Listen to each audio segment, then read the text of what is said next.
नमस्कार। सुनो कहानी श्रृंखला के अंतर्गत प्रस्तुत है कहानी खिलावन का नरक, जिसके लेखक हैं भगवती चरण वर्मा जी। ठसाठस भरे हुए थर्ड क्लास की बेंच के नीचे खिलावन लेटा हुआ था। वह सो नहीं रहा था, सोने का कोई समय भी नहीं था। वह लेटा था केवल इसलिए कि कहीं टिकट कलेक्टर उसे देख ना ले। आज 3 साल बाद वह घर लौट रहा था, बंबई से। 2 दिन का सफर उसने एक हफ्ते में पूरा किया था। गाड़ी पर चढ़ते और उतारे जाते यह उसकी आखिरी मंजिल थी, और इस समय तक उसे बिना टिकट सफर करने का पूरा तजुर्बा हो चुका था। टिकट कलेक्टर को दूर से अपने डिब्बे की ओर बढ़ते देखकर ही उसने बेंच के नीचे पनाह ली थी, और वह इस तरह लेट गया था कि 15 मिनट तक गाड़ी में रहने पर भी टिकट कलेक्टर को उसकी गंध न मिली। खिलावन संकरी बेंच के नीचे अपने बदन को समेटे हुए पड़ा था, मानो इस तरह सोने का वह आदी है। बंबई में भी वह इसी तरह सोया करता था। एक छोटी सी कोठरी थी, उसमें 12 आदमी रहते थे।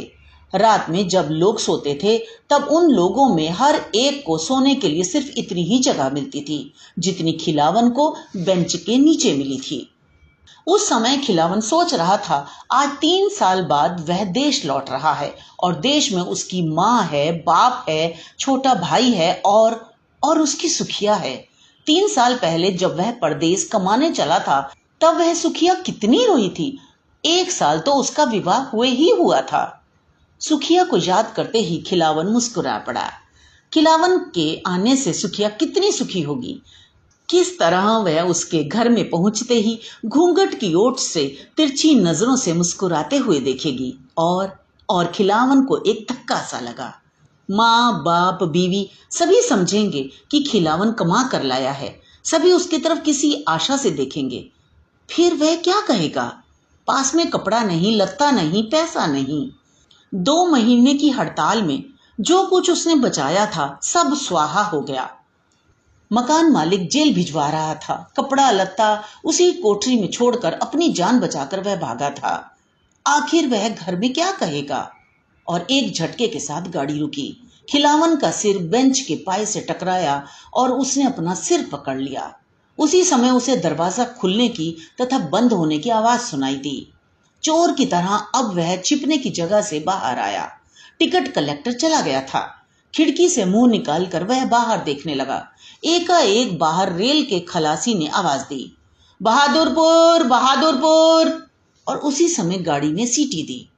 खिलावन जल्दी से गाड़ी से उतर पड़ा। बहादुरपुर स्टेशन पर ही तो उसे उतरना था ना। गाड़ी चली गई और खिलावन ने अपने चारों ओर देखा। ज्यादा समय न हुआ था, सिर्फ 6:30 बजे थे। फिर भी उसके चारों ओर अंधेरा छाया हुआ था। आसमान पर गहरे बादल घिराए थे और बिजली चमक रही थी। वह बड़ी देर तक चुपचाप खड़ा रहा, हतबुद्धि सा। स्टेशन सुनसान था। 2-1 मुसाफिर उतरे थे। दूर से उनके चलने की आवाज खिलावन को सुनाई पड़ रही थी, पर वह आवाज धीरे धीरे हल्की होती जाती थी।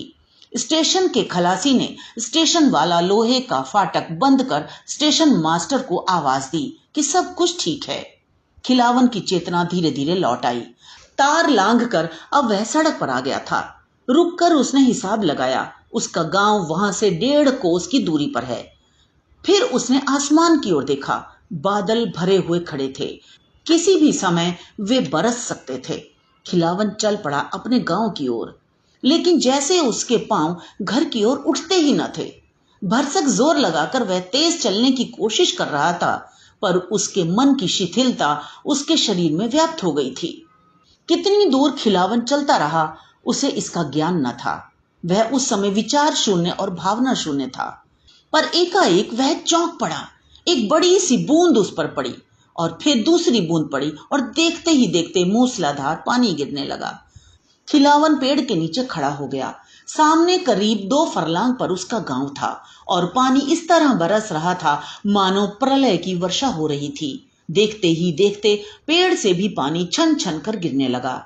उसी समय बिजली चमकी, और बिजली के प्रकाश में खिलावन ने वह टूटा हुआ पुराना मंदिर देखा जिसमें बचपन के काल में वह अक्सर खेला करता था।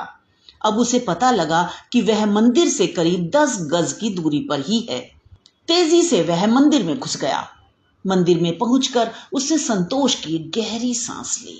मंदिर के अंदर गहरा अंधकार था और बाहर हवा जोरों के साथ चल रही थी। बादल गरज रहे थे और बिजली चमक रही थी और खिलावन को ऐसा लगा मानो मंदिर के अंदर वाले खंड में और भी कोई है। उसके कान खड़े हुए, ध्यान से उसने सुनने की कोशिश की। कोई कह रहा था, यह बारिश अजब बेमौके शुरू हो गई, भगवान जाने कब तक होती रहेगी। और उसका उत्तर मिला, तुम्हें क्या, मुसीबत तो हमारी है। अम्मा जी पूछी हैं कहाँ रही, तब क्या कही, और अम्मा जी दद्दाजी से एक एक की 100 जड़ी हैं। खिलावन के मानो काटो तो खून नहीं। यह आवाज तो सुखिया की थी। सुखिया उस समय इस मंदिर में, और उसके साथ आदमी। दबे पांव वह और भीतर खिसका। मर्द ने कहा, अरे कुछ ना होगा, तेरी सास भगझक कर चुप हो जाएगी। हाँ, उस दिन तेरे ससुर ने जो मुझे देख लिया तो क्या हुआ? होता क्या? आवाज औरत की थी। पहले तो बहुत बिगड़े, कहीं के हम ना कटाई दिन, घर से निकसे की धमकी देने, लेकिन जब चांदी की हंसली देखी ना और हमरे अंचरा मां बंधे रुपया जो हमें दीने रहो खोल के उनके सामने रख देन तो अम्मा जी शांत हुई गए। और स्त्री हंस पड़ी। खिलावन के मुख पर पसीने की बूंदें आ रही थी। मर्द ने फिर कहा, और वह उसकी कुछ खबर मिली? कहाँ? आज 6 महीने से ना 1 रुपया भेजिस, ना कोनो चिट्ठी पत्री लिखिस। मालूम होता है कोनो राण के फेर मां पड़ी गई, नास होए उका। यहाँ घर में सब भूखन मरत हैं, तुम्हारे 500 रुपया से आज खाना मिला है। और कुछ रुककर स्त्री ने कहा, हमारे देवर का 1 आध बीघा जमीन दिवाए दे। जिलेदार, आप तो इतना नहीं कर सकत हो। खिलावन चुपचाप मंदिर के बाहर चला आया। उसी समय बिजली चमकी और उसने देखा कि धोती चिथड़ा है, उसका कुर्ता फेंक देने के काबिल है। खिलावन चल पड़ा, भीगता हुआ, घर की तरफ नहीं, पीछे स्टेशन की तरफ। पानी मूसलाधार पड़ रहा था, हवा तेजी के साथ चल रही थी, बादल गरज रहे थे और बिजली चमक रही थी। और खिलावन चला जा रहा था तेजी के साथ, मानो वह भागा जा रहा हो। और दूर पर वह कभी कभी चमक उठने वाली बिजली के प्रकाश में स्टेशन की जमीन में धंसी हुई सी इमारत को देख लेता था। स्टेशन पर आकर उसने सांस ली। भीगता हुआ वह प्लेटफॉर्म पर खड़ा था और स्टेशन की इमारत को देख रहा था। वह उस समय बहादुरपुर के स्टेशन की और बंबई के विक्टोरिया टर्मिनस स्टेशन की तुलना कर रहा था। वह उस समय अपने चारों ओर फैले हुए शून्य से भरे हुए अंधकार और बंबई की चहल पहल से भरे प्रकाश पर सोच रहा था।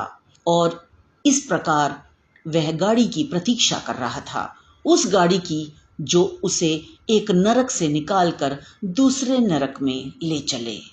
तो ये तो थी कहानी। मुझे आशा है आपको आनंद आया होगा। इसी तरह हमारे साथ जुड़े रहिए। तो मिलते हैं अगली कहानी में। धन्यवाद।